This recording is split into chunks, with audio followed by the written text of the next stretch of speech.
So here's a video on everything you need to know about these lease purchase programs. In this video, I'm going to give you the honest truth, the good, the bad, and the ugly about these lease purchase programs. So first, I'll talk to you about my honest opinion about these lease purchase programs, both in the US and in Canada.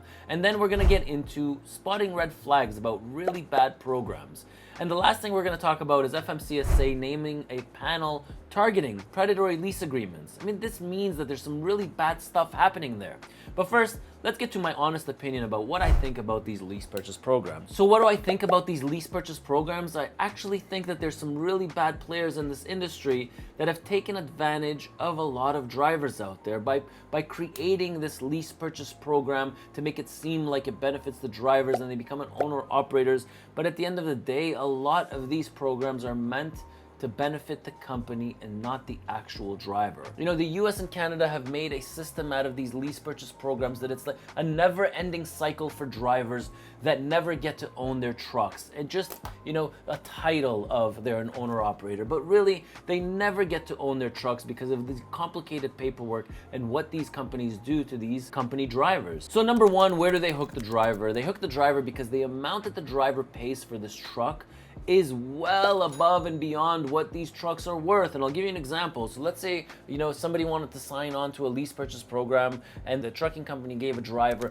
a $100,000 truck. By the time that driver's finished paying off that truck, if he ever pays off that truck, is going to be like $200,000, some crazy amount of money. These programs are designed as rentals, and these programs are designed for these owner operators to never really be an owner operator, to own their own asset. They will give up that truck long before they finish paying off that truck. Another thing that's wrong with these lease purchase programs is the buyouts. I mean, how many times have I seen these company drivers that sign into these lease purchase programs that have horrible reputations because the buyout for the truck is $50,000, but at the end of the 4 or 5 years, that truck is really only worth about $20,000 or $30,000. Why in the world would the driver buy out that $20,000, $30,000 truck for $50,000? So he just ends up walking away or giving back the keys. Now, a lot of drivers end up walking away in the middle of the lease, or, you know, after 2 years or after 3 years, and they never really end up owning their own truck. Now, that's why the FMCSA is starting to step in, and they've put together a panel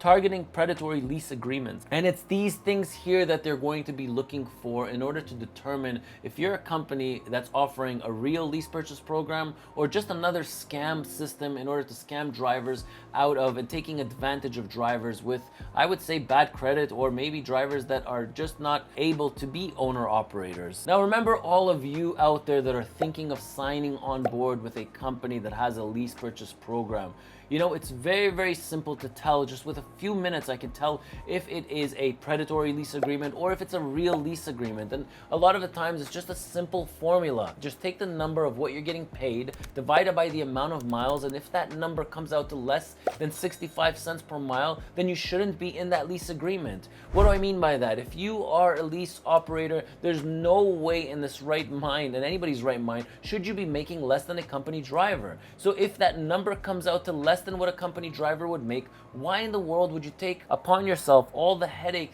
that comes with being a lease operator? I mean, think about it. Why in the world would you make less than a company driver just to have that status of an owner operator? Do you know how many lease operators I meet that make a lot less than company drivers? I mean, what are they thinking to themselves? For what? I'd rather be a company driver without the headache, go home and sleep at night without thinking about the truck or the tires or the brakes or the drums or anything that comes with it. Just go home and forget about it, because that's what company drivers do. They have zero headache when it comes to the equipment. But an owner operator, he doesn't get that luxury of life. He goes home and the only thing he can think about is that truck, is those tires, is that brakes, right? So a lease operator, if you're going to sign on to a lease purchase program, make sure that the payouts are a lot more than what a company driver. Now, if you ask me for my opinion, I truly believe that a lease operator should be making at the bare minimum between 15 to 20% more than what a company driver makes. So, I mean, if a company driver makes 65 cents per mile, if you're not making 75 cents per mile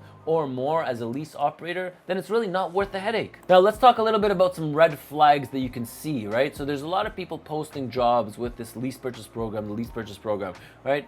It's very, very important that you see what it is that people want you to pay for that truck. So if you're going to buy a 2020, a 2021, or a 2022, I mean, I know that there's some mega carriers out there that charge about $1,000 a week for their trucks on their lease purchase program. I mean, that is insane. That's like them trying to sell a truck for $300,000 when that truck is only worth $200,000. That's crazy, and a lot of people sign up for it, and they're using it as a rental. It's not really a rental. You should own your own equipment at the end of the day, and that's the whole point of a lease purchase program. It's meant to help the driver, not screw the driver. It's meant to give an opportunity to the driver that wants to become an owner-operator, that wants to have their own truck, that wants to have their own asset, wants to build up their business. It's not meant to discourage a driver. It's not meant. So many people have a bad taste in their mouth from these lease purchase programs because of these carriers that have completely destroyed the name of a lease purchase program. That's why they call it a Never Never plan. But it's not meant for that. It's not meant to be a Never Never plan. It's meant to help a driver to be more successful. It's meant to help a driver to own their own truck. All right, guys, so if you're gonna take anything from this video, you gotta take this part of it, okay? There are certain people that do not need to sign up for a lease purchase program, okay? Stay the hell away from it, all right? First of all, if you have good credit, okay? If your credit is good and you're able to come up with a down payment, okay, for these trucks, all right? So let's say you went and bought a $100,000 truck, you need to come up with $30,000 or $35,000. If you bought a $200,000 truck, you need to come up with $40,000 or $50,000. Now, if you have the money to come up with the $40,000 or $50,000 and you have good credit, stay away from these lease purchase programs, okay? The system is meant for people that either can't come up with a down payment or they have bad credit. That's who needs to go into a lease purchase program or stay as a company driver. But if you have good credit, if you have the down payment, then just go to the dealerships and buy yourself a truck where you're able to move freely from company to company. The worst part about a lease purchase program is that you're trapped into one company until you finish paying off that truck. Remember that. The second thing, before you sign on board with a lease purchase program, ask for a couple of phone numbers from the company of drivers that completed the program, or drivers that are finishing the program, or drivers that are about to finish the program. There should be no reason why they don't give you those phone numbers out. I mean, I don't mind giving a driver's phone number out. Big deal. So he'll ask them, he'll tell them his honest opinion, then you'll get a driver that really wants to sign on board with you. Okay, so it's very important that you talk to somebody that is 2-3 years down the road ahead of you. So somebody who signed the lease purchase program with that company 2-3 years ago and is just about to finish the lease, or somebody who's finished his lease. You want to know how things finished off. You want to know about that balloon payment. You want to know about how, you know, the mileage that they gave that driver, because there's so many articles on drivers not getting enough mileage towards their end of their lease. Why? Because the companies do it on purpose so they don't finish their lease agreement. The third thing, remember this, okay? If it's too good to be true, then most likely it is. Okay, there is no job out there that you're gonna sign a lease purchase program and you're gonna make $20,000 a month or $15,000 a month. I can assure you that if the company had those kind of contracts, they would not be hiring you as a lease operator. They would just put company drivers in their truck. Remember that, okay? So if it's too good to be true, most likely it is too good to be true. All right, now make sure that you are looking into your weekly, bi-weekly, or your monthly payments, okay? That number on a used truck cannot be more than $2,500 or $2,800 a month. Doesn't matter which truck you're getting, because there's going to be a downfall over the next 4 years where you're not gonna be able to make those payments. So make sure those payments are palatable. Make sure that you are able to pay them off. Now, if they are too high, most likely you will fail. And make sure that the company that you're going into is not treating it like a rental. Oh, you can walk away whenever you want. I hate when they say that. Walk away whenever you want. What do you mean walk away whenever you want? You're purchasing a truck. You shouldn't be able to walk away whenever you want. And if they have that mentality and, you know, sign here and don't worry, you can walk away whenever you want, that's not the kind of company that you want to go into. All right, the next thing that I'm going to touch on is the refinancing, or, you know, putting you into a new truck. So a lot of times I hear that drivers are in 2, 3, 4-year-old trucks. They're still leasing their trucks, and then they come up to the company and they tell them, hey, you know, my truck is getting a little bit old. So what they do is just pop them into a brand new unit, or a unit that's 2 or 3 years old, and then they re-sign the lease with them for another 3, 4 years. That is called a never-ending rental. Remember that. When that ownership is not on your name, you are leasing it from them. You want to be the owner of your truck. You want to have an asset on your name. You want to finish with these lease payments at some point or another, right? So you want to get into a company that has the ability to pay off that truck, and ask, what happens if you pay off that truck early, and see what they respond, okay? It's very, very important what happens if you buy out that truck. Now, usually in most cases, guys that have a horrible reputation for the lease purchase programs, you'll find it in people's Google reviews.